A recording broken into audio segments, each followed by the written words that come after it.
Hello, everyone.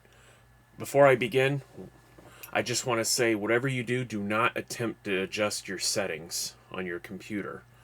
I am intentionally playing this episode, or non-episode, of Cult of the Lamb in grayscale, or black and white for those of you who are old enough to remember what a VHS tape is. So, basically what this is this is a retrospective episode. Now, I thought about just doing still images and talking over them, but I figured this was probably as good a time as any to, oh, hold on a sec.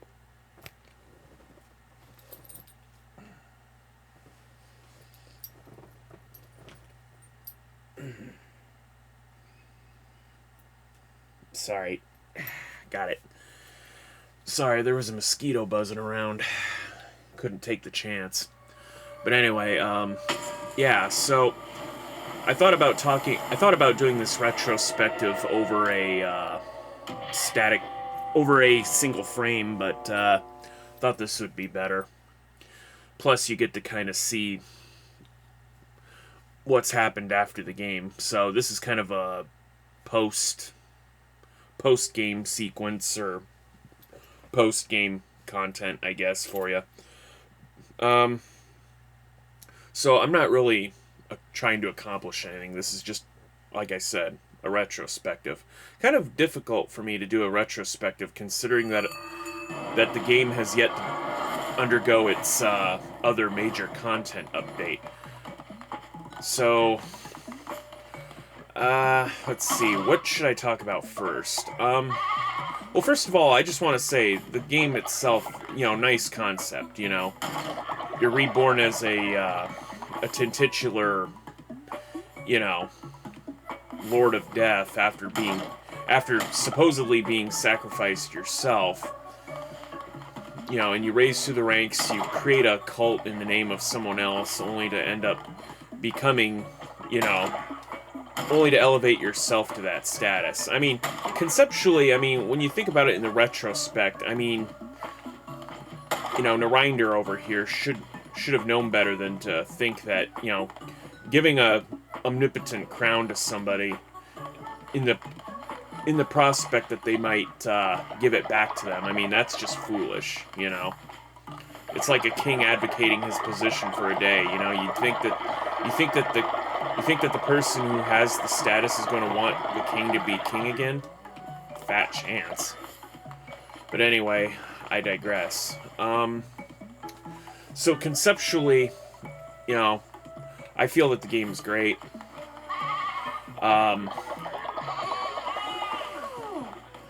The idea of having to maintain things around the cult. But like I said, I think the relics that they added to the game. Oh, I already did. Oh, that's right. I gotta perform the feasting ritual. Why not? Got plenty of bones. See, when I first played the game back when it was released for the Switch, it was before the relics. So there are certain things that played out differently in that playthrough versus this one here. And I suspect if there's a third content update, maybe it too will play out differently if I should choose to, start the game over fresh. One thing I do appreciate for the, I guess if you want to call them chapters, right? Like if the first chapter is your death and resurrection, and your quest to help the one who waits, right? Only to make the ultimate decision of whether or not to actually give up the crown in the game there, or just simply to dethrone the one who waits and become the deity in your own right. If that's chapter 1, chapter 2 was going back and trying to free the bishops, from their death or non-death or unrest. And so, as far as the third chapter goes, I'm not entirely sure what they could include. One thing I do appreciate, though, is that upon the second chapter, you can go back and basically get all the other previously unchosen doctrines and get the other rituals. While we're here, let's just talk about the rituals in general. There are some which kind of make sense. I mean, after all, the brainwashing ritual, you know, that doesn't really require bones at all, but I don't understand why the ritual of enrichment necessarily costs bones to do. I mean, it's basically people giving money to you. I mean, it doesn't cost a bone when I go out and have a tax enforcer collect money from other cult members, you know? So, I don't know, I think the cost of some of the rituals, like the ritual enrichment, I don't know, I think maybe that should be reduced a little bit further. I mean, not all rituals need to have their costs reduced further. Just the ones that make the most sense, you know? Because, after all, when you start the second chapter, when you begin the second chapter of the game, you're no longer able to collect money from your shrine. You know, you go back to collecting devotion. Rich alms for the poor, I think that's fine where it is, but conceptually speaking, I mean, I think it should be a number of gold times the number of followers. I mean, 25 pieces of gold divvy it up between like 20 followers. I mean, that just doesn't equate, you know. Of course, then again, you can give like 3 pieces of gold to one follower individually and they'd be happy too, but let's see. Let's talk about like rituals or sermons and people who are dissenting against you. If someone's dissenting against you, I don't think it makes sense for them to have to be in church, right? Like, if they don't believe anything you say, why would they show up? And for that matter, I mean, I don't know, maybe I'm wrong about this, but I think a dissenter, I mean, if the rest of the cult is fasting and you have a dissenter, you can't make the dissenter eat, you know? Because they'll say, oh, I'm fasting. I mean, that doesn't make any sense. I mean, if they're dissenting, they're going against everything you've set forth, right? Well, let's talk about resurrection for a moment. I guess I can just go ahead and resurrect someone, why not? I mean, some people make sense to resurrect. Like, if somebody is dead and buried in our cult, it makes sense that I'd be able to resurrect them. However, I mean, as you can see, this list, I mean, it's a big list. And some of these followers, you can turn them into fertilizer, you can harvest their meat, you can sacrifice them, to resurrect yourself during a crusade. I mean, there are certain instances where I don't think it would make sense to actually be able to resurrect somebody that's been killed. I mean, if they've been killed while out on a missionary mission, or they're dead and buried, yeah, I can see the ability to resurrect them. But if I use the sacrifice, any one of the sacrifice, rituals, I should not be able to bring them back. I mean, I don't know. I mean, unless you want to lock that behind another, upgrade or whatever, but I guess that's beside the point. But yeah, I mean, some of these, also, I have to point out some of the names of the followers. I mean, they're basically variations of basically the same names, and some names actually repeat. I mean, I've ended up having to put numbers by the names to differentiate between, someone who already had that name. I mean, true enough, I mean, or like these two, Orange and Onion. I mean, during the playthrough, I had them wear the necklaces, right? So I don't think it would make sense for me to be able to resurrect these two whatsoever.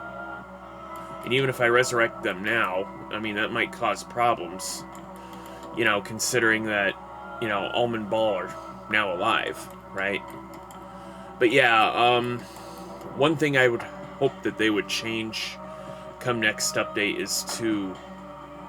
Oh, whoops! I wanted to resurrect somebody. Shoot.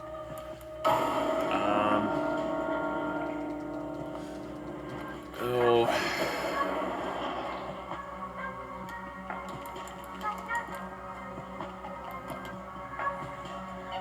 Oh, let's bring back Fear. Why not? So, change up who can be resurrected and who can't be resurrected, or make more stipulations, I guess. Oh, I gotta collect a reward. Oh, there they are.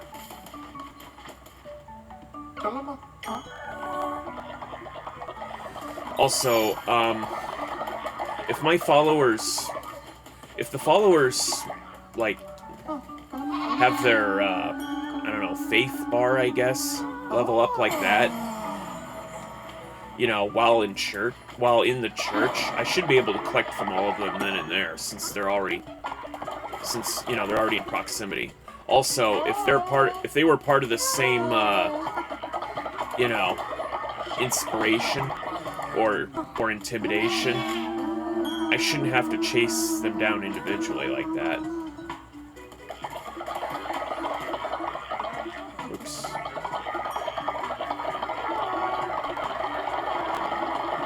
So, let's see. This. I mean, as far as the upgrades to the cult itself, I think there could stand to be like a 5th or a 6th level cult. Even if, now as far as new buildings go, I'm not really sure what we can do to improve upon it. Okay, so just hear me out. If there's a 6th chapter, what am I thinking about? If after, like, the 3rd chapter, whatever it may be, when you load up a save file after completing, the 3rd chapter, or whatever's the final chapter, the game could ask you if you want to play the game now in extra mode, or something. And in extra mode, things could be vastly different. For one thing, you could have more than one person at a time dissent against you, or maybe one of your high-level followers, like this one right here, Arthur, maybe they can randomly ambush you while you're out on a crusade, in an attempt to basically overthrow you, in kind of a full circle kind of thing,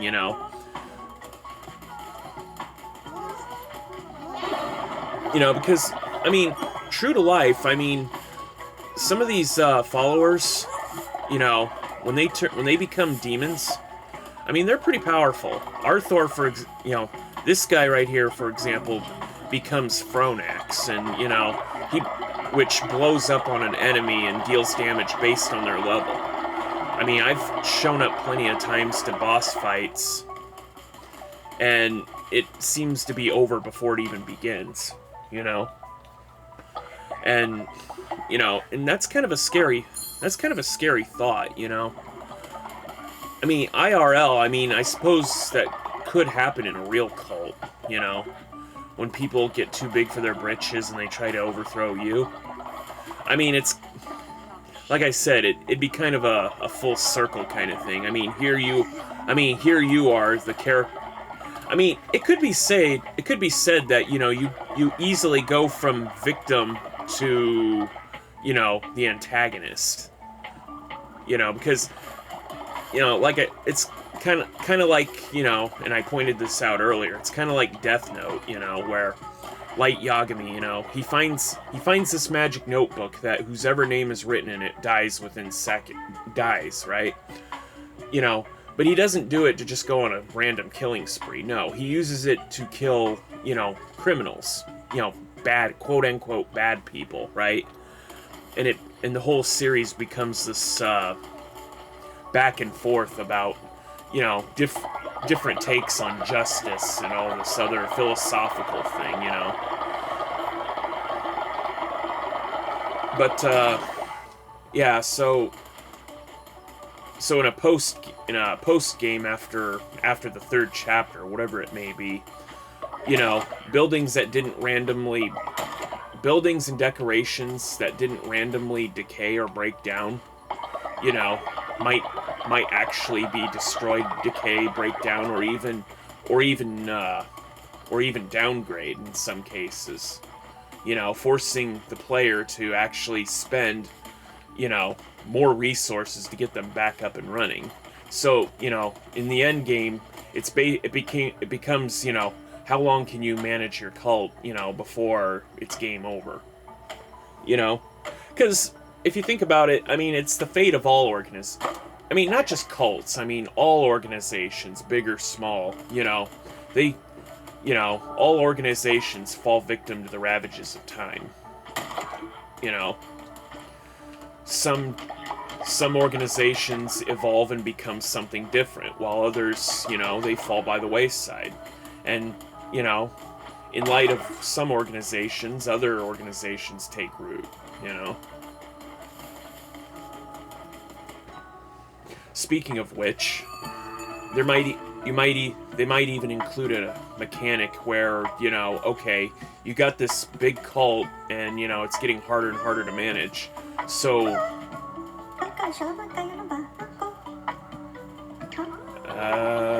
kind of already fed you guys. I mean, I suppose. Also, one other thing that can happen in the next update or extra mode is that more villagers you can take on more quests at once, you know, because as it is, you know, it's pretty basic, you know. I mean, yeah, I have 2 stockades, but only one person ever seems to dissent against me at a time, or, you know, only a select handful of people get sick. Not to mention, well, like this shrine, for example.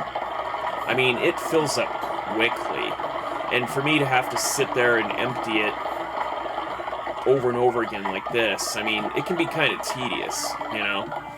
Other upgrades to this shrine could be to have like a bigger capacity, or instead of maybe simply holding down the button, you know, to collect, that I can just basically go around and just hit a button once, like I can with these, and just straight up collect, you know? I mean, after all, it's not like there's any benefit or non-benefit from having it full versus not. What else? Well, I suppose we could talk about, like, you know, what could the third chapter entail, right? I mean, I'm playing in grayscale, so you can't really see it, but each of the crowns had different colors, right? You know, the red crown, you know, that's red, yellow, that's green, blue, purple. Now, in a rainbow, there's actually 7 colors. Red, orange, yellow, green, blue, indigo, and violet, right? So, having said that, there's actually 2 colors here missing, orange and indigo. Now, the third chapter, I mean, you could have like a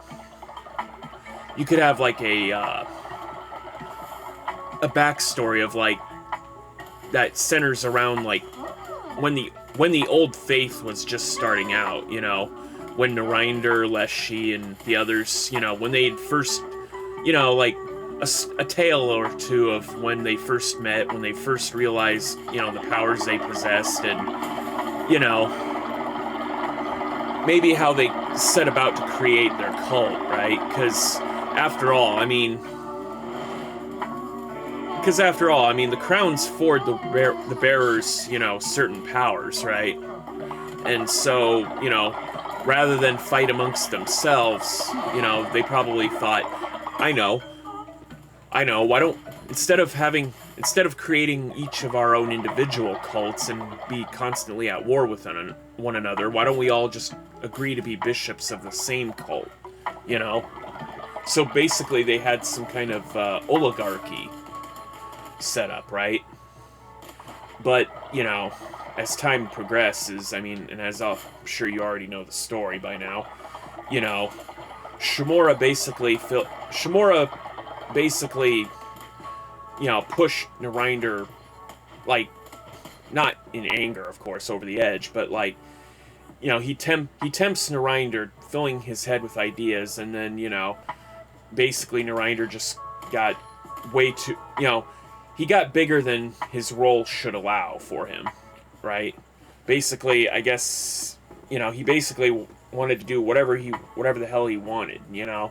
And the other bishops weren't okay with that because, you know, I mean, yeah, they were doing things, but even still, I mean, well, it's kind of like the Olympian gods, right?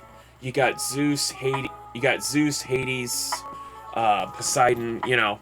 There are some gods that are quintessentially, quote, end quote, good, and then there are those that are supposedly or depicted as evil. But the thing is, though, there's a certain order or balance here, right? The only reason why Hades still does what Hades does is because, well, he's the lord of the underworld. You know, he has a role he has to fulfill. If he doesn't fill that role, then it becomes problematic for everyone else in various ways. In the same token, you know, if, say, Zeus, you know, sloughed off on his duties, you know, that would also create problems.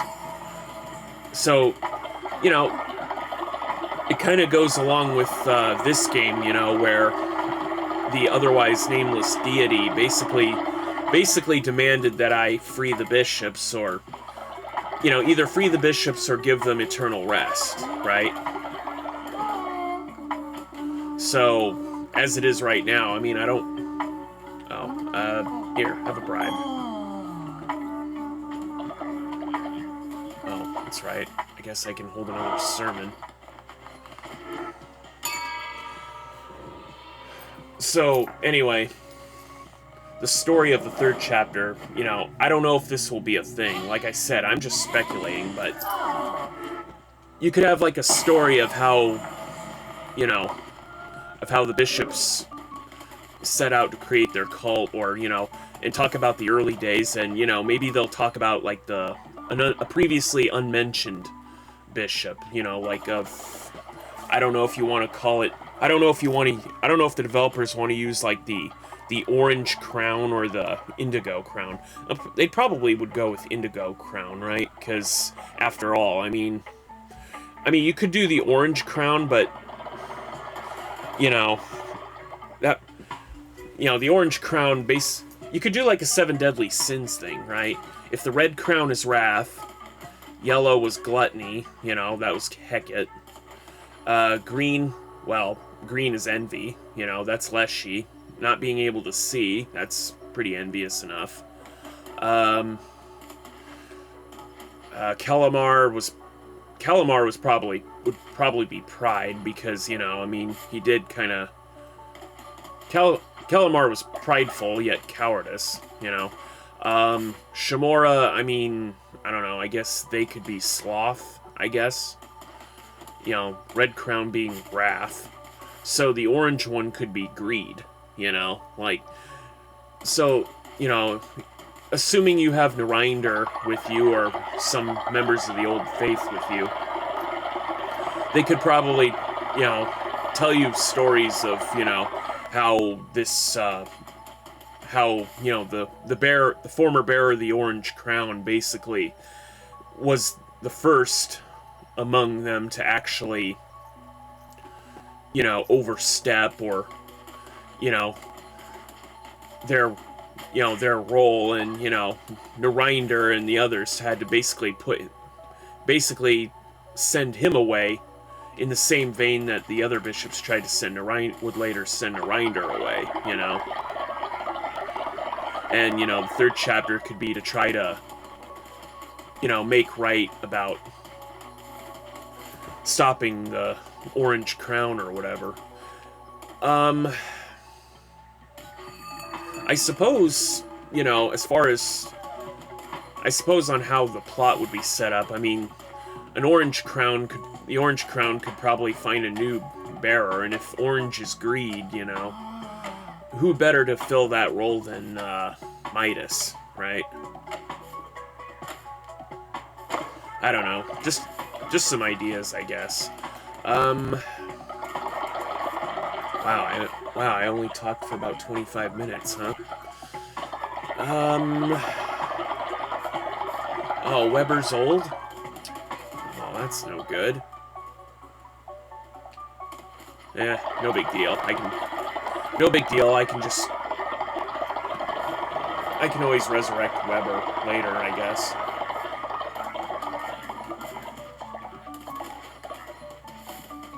Oh, I almost didn't see this.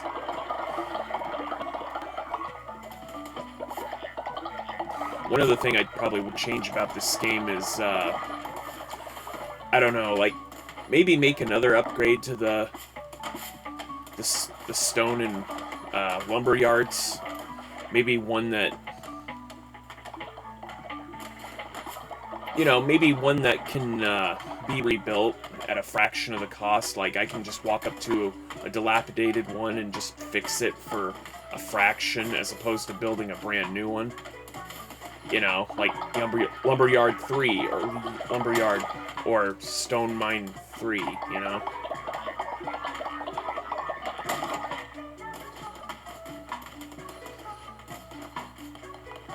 I don't know, I mean, there's just so many upgrades that you can... Sorry, I gotta collect the reward. Just so many things you can fix, you know?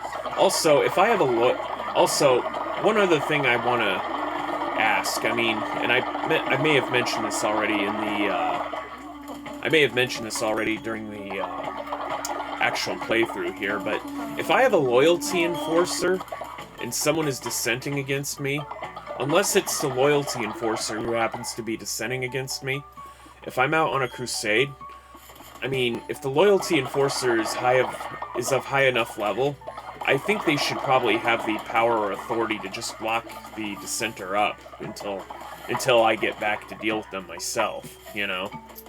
I mean, it just makes sense, right? Or also, if I have a follower who's been around or high enough level, I mean, I don't see why I can't maybe have them perform sermons while I'm out and about, you know? I mean, of course, I probably won't get any spirit hearts, you know, because I'm not the one who did the sermon, but if they do the sermon in my stead, you know, it could still keep their faith up, right? At the very least.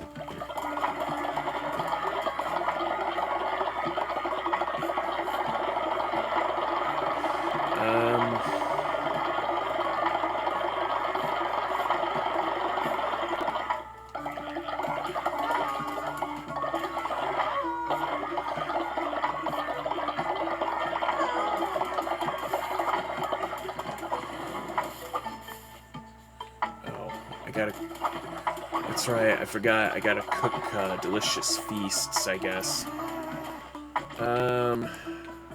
Fish feasts? I mean, yeah.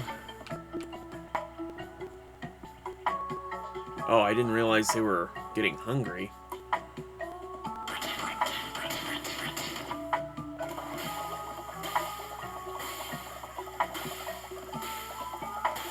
Maybe I should have declared a fast while I was talking, huh?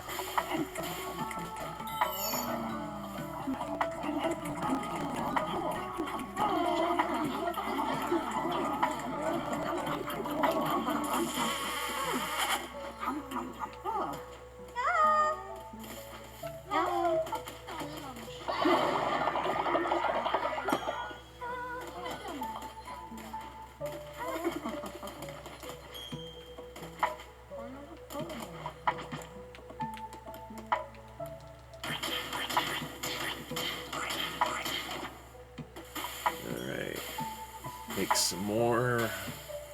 Get more people to come and eat.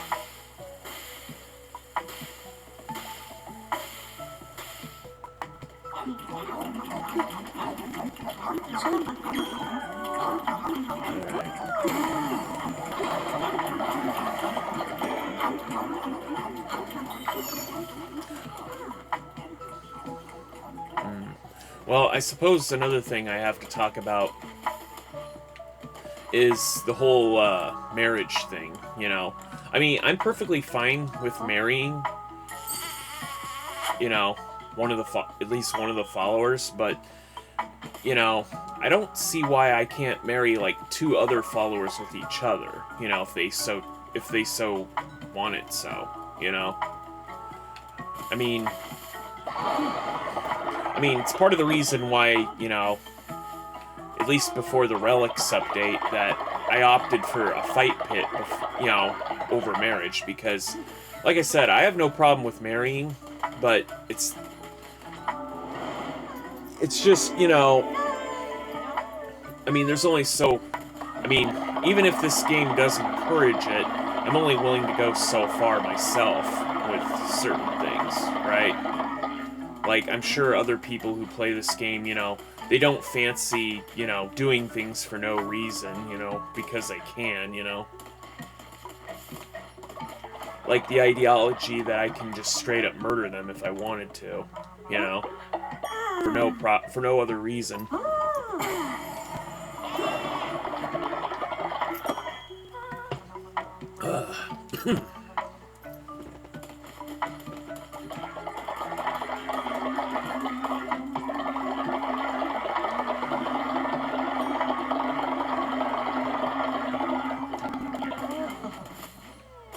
Also, I think it's kind of weird that, you know, all the villagers here, I mean, or cultists, most of them anyway, you know, they don't none of them really identify as any particular gender, with the exception of maybe, you know, the bishops of the Old Faith, where it's clear that Leshy was, you know, male, Hecate was female, Kalimar was male, and Shamora was either non-binary or gender neutral, you know, they, them pronouns. And I guess Narinder's a guy too, you know? I'm just saying, you know, I mean, I don't want to trigger anybody who's listening, you know, but I'm just going to throw this out there once more, that if a game is going to have characters that identify one way or the other, you know, even if it's just an NPC, whatever, you know, I would like for the game, I would like future games in general, that if you're going to have the option to create a character, you know, give a player the ability to, you know, choose how other NPCs want to interact with them, right? I mean, you know, if you're trying to establish yourself as a dude in the game, you know, just give the player the option of how they want to be identified as, you know? Have the decency or courage to ask that, you know? Because I'm sure anyone knows that, you know, there's nothing more aggravating than walking down the street, for example, and being referred to by, you know, the incorrect pronouns, you know? I mean, it's not like you're playing, like a game where, you know, you're only represented, like, as a piece on a game board, like, you know, like in Monopoly, you know. I mean, obviously you're not a cat or a dog, you know, but, like, you know, it's just like a player token or something. I don't know. I suppose what I could do, could dive in here. So, anyway, I mentioned this before, but, basically this is,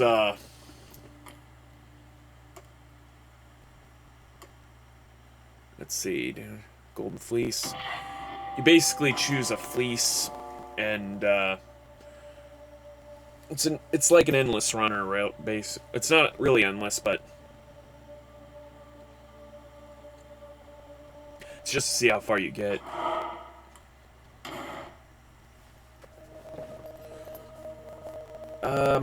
One thing I have noticed during combat is that there is still instances where you the player can get literally stun locked, where you might be in the middle of performing an action and you get hit, and then your character just freezes up, right?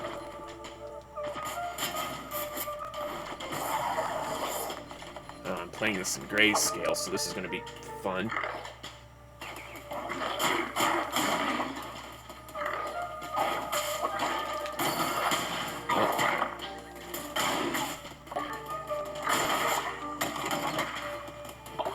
Oh, my hearts do care. Now, the one thing I'm curious about is, will my hearts fill back up to what I had them at before entering Purgatory, or am I going to be required to build up my power again?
Man, imagine trying to play Splatoon 2 or 3 in grayscale. That'd be fun. Oh, got hit.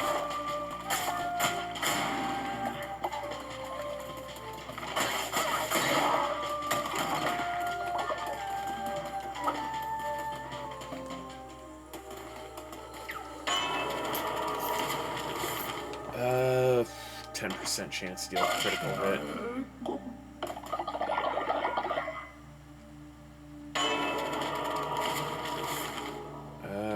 Rolling into an enemy will damage them.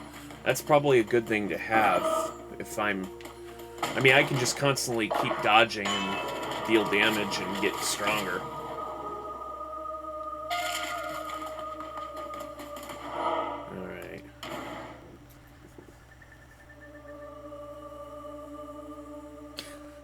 Speaking of other areas of this game, there is still that fifth area where you fought Grinder, that...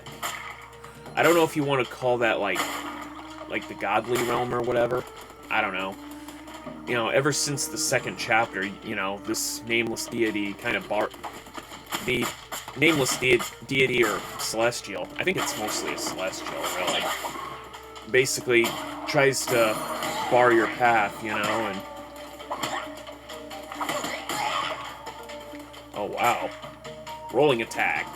Rolling attack. Rolling attack. Rolling attack. Rolling attack.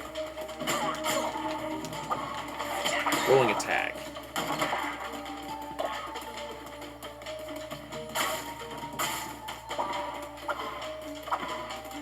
And I think that could probably open up as like an endless runner, either an endless runner crusade or basically a forced three-tier room only run, because the other lands, you have like opportunities to break in between, right? Ice pillars or this one might be better.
You know, another thing they could probably add to the game, I guess, is, you know, the option to dye your wool. I don't know. I mean, I don't know, maybe you want to have blue wool, or, you know, red wool, or maybe black. Yeah, you know. I mean, it'd probably be more accurate at this point, right? I suppose, if I had to venture a guess, I mean, there could have been, like, a morality system in place, you know, where, oh, by the way, the more evil things you do, the darker your wool gets, or something. I don't know.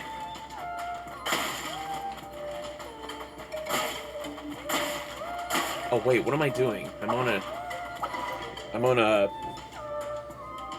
I'm in purgatory. I can't actually collect any resources. I don't know why I was messing with that crap pile. What am I doing? Oh, I forgot they heal.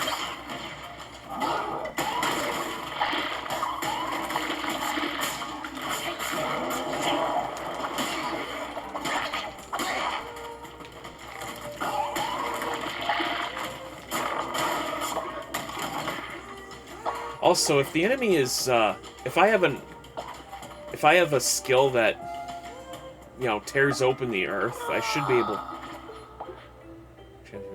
No, I don't need that. If I'm using a skill or a curse that literally tears open the ground beneath me, I don't think burrowing enemies should be able to negate that damage.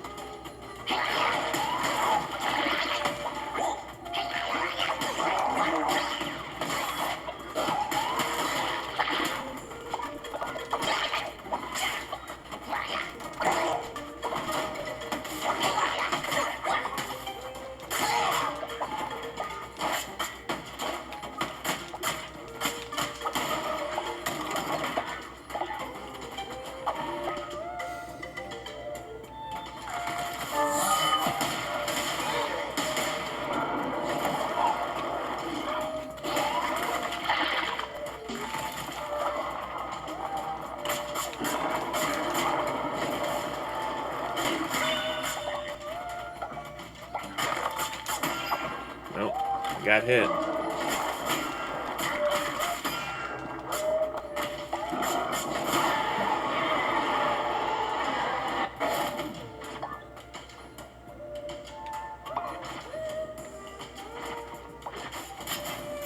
Take the axe for the damage.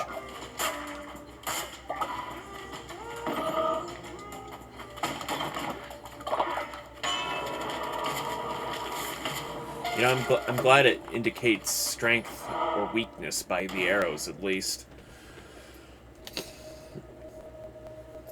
I mean, I'm not riffing on the colorblind, but I can see how difficult it would be without those indicators.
Godly dagger. Oh, it's actually weaker? Divine Blizzard. A bit weaker, but faster. No, I think I'd rather stick with this axe. Hard pass, I know.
Alright.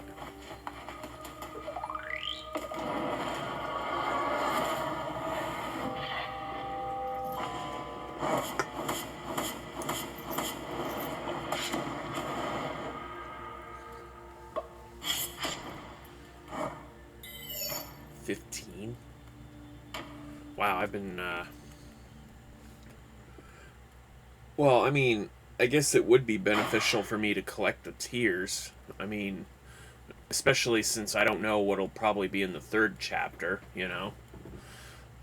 I mean, we don't really know the full potential of these tiers, you know? For all we know, there could be upgrades to the cult. Oh, see, my hearts went back down to specific values.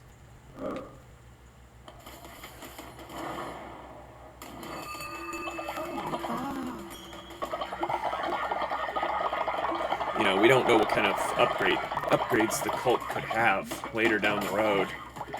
But like I said, you know, I mean, I'd love to basically change up how I collect devotion like this.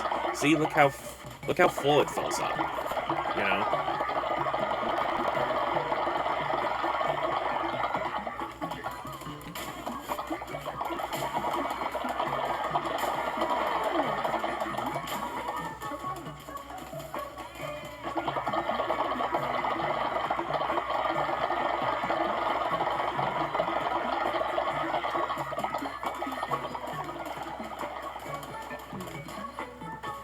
Well, I mean, I suppose there's really nothing much I can say about the retrospective.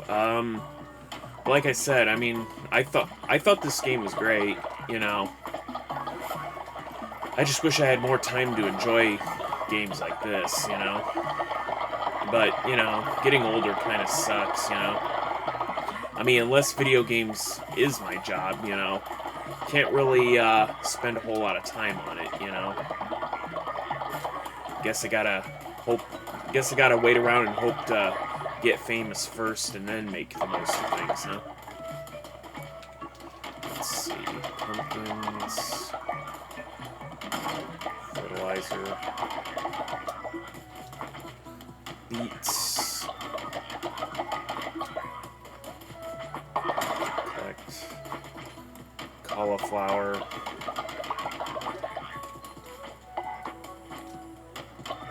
You know, I suppose as far as relics go, I mean, if the relics are made based on once powerful people, I mean, as a full circle kind of thing, I mean, the lamb itself has probably become something of a powerful figure in its own right, you know?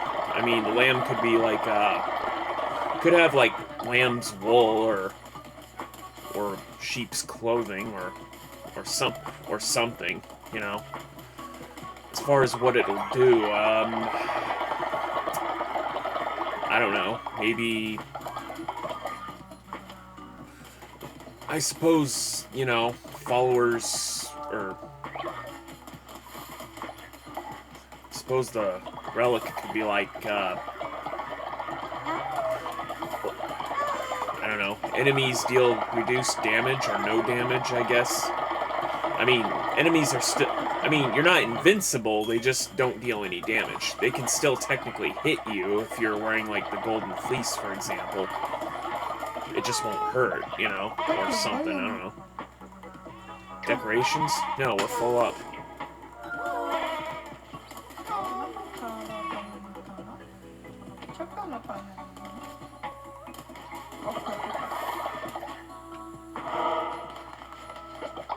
Also, I kind of wish the Switch version, you know, the version I'm playing.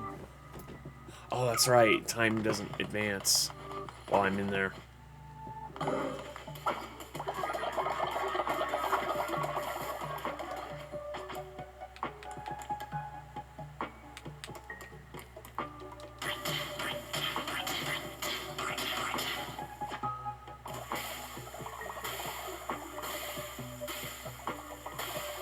Also, I kind of wish there was a way to get rid of some of these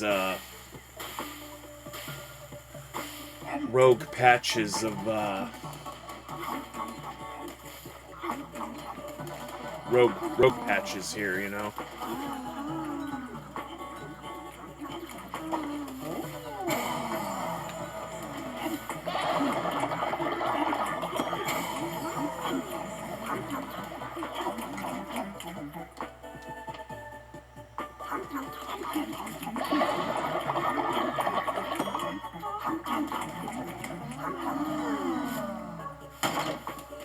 Let's see.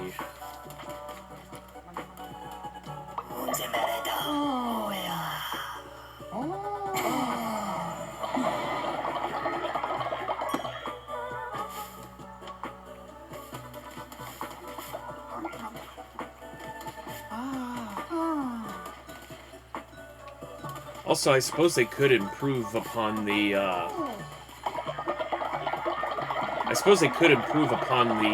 Knuckle Bones thing, too. I mean, maybe have another opponent to which, I don't know, you can bet higher denominations. Because, you know, I mean, at this... Oh, wait, wrong way.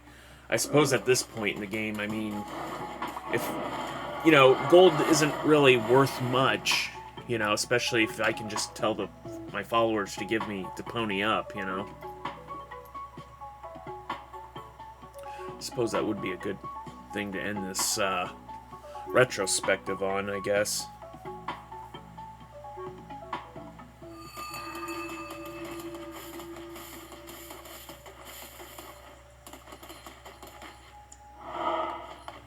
Alright.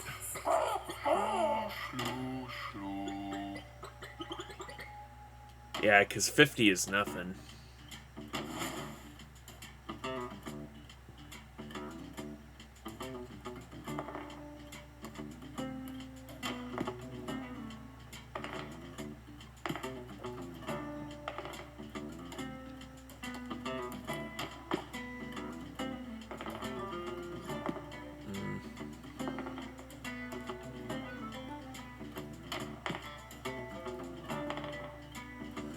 That's kind of a lot to hope on.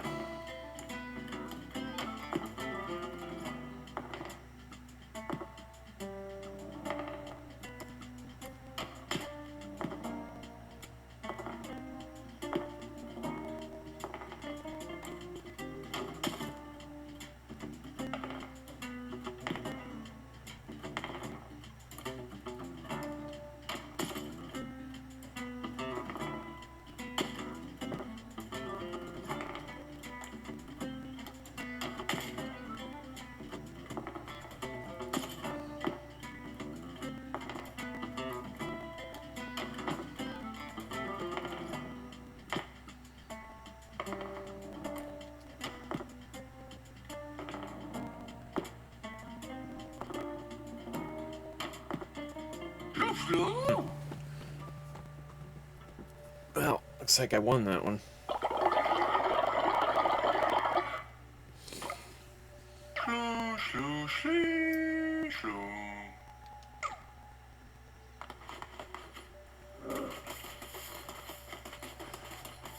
Can I save here? I mean, I guess.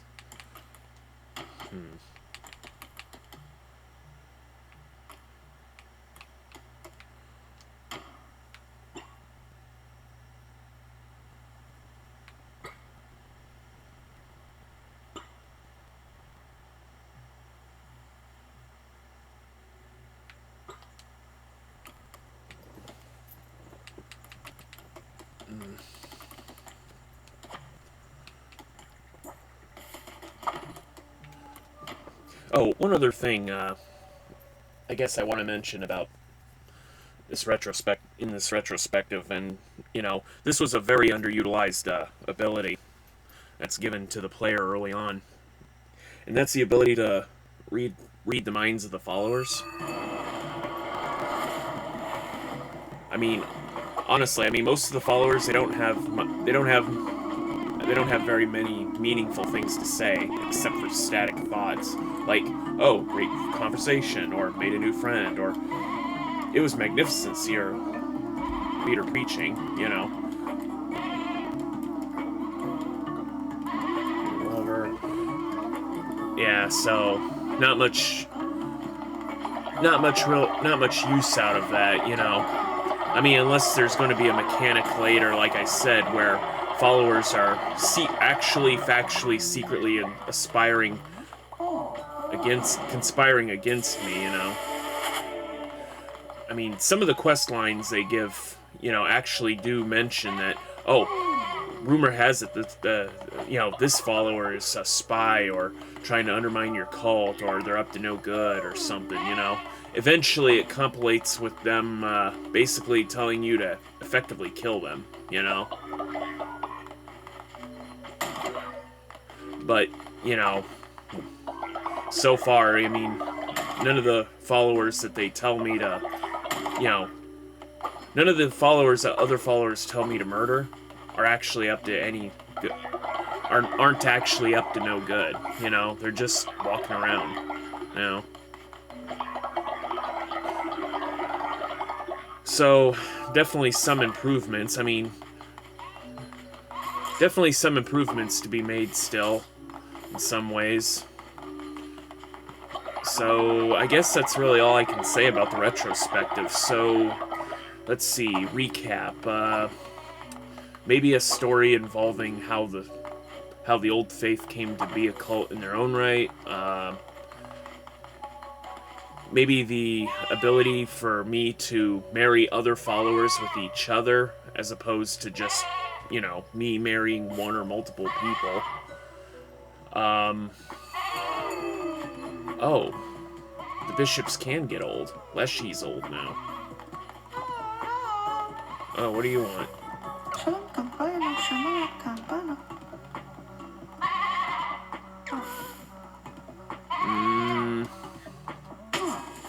I'm only allowing it because we do have people. I'm only going to allow it because there are a couple of people who are getting old right now.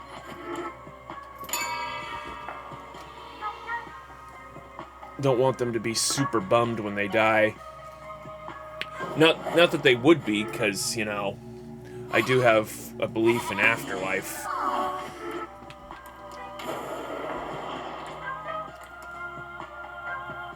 Why not?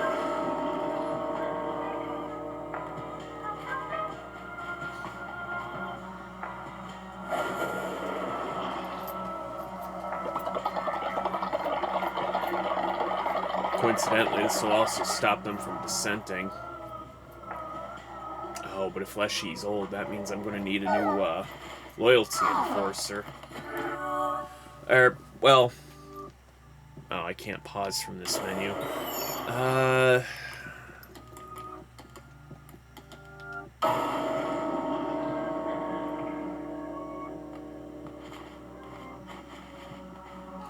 Alright, new loyalty enforcer. Here we go.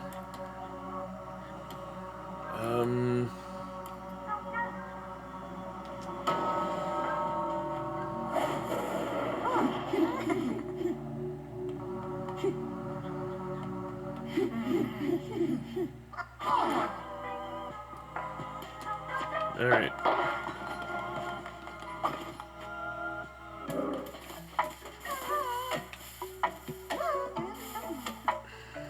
I didn't want to dig a tree up.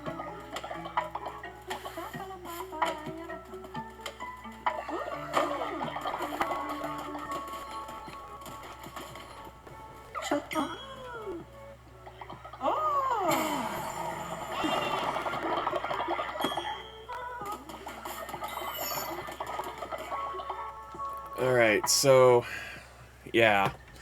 I guess that'll do it, at least for now.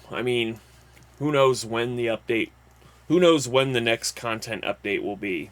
You know, maybe sooner than later. I don't know. What I do know, what I can tell you, ladies and gentlemen, is that as far as the series goes, at the time of this recording, it is August 29th. Incidentally, it's the day just before my birthday, so you know, not really important, not real important, but you know, just throwing that out there. And as far as this series goes, in case you hadn't noticed, it's there's a new episodes every of this series is every Sunday at midnight.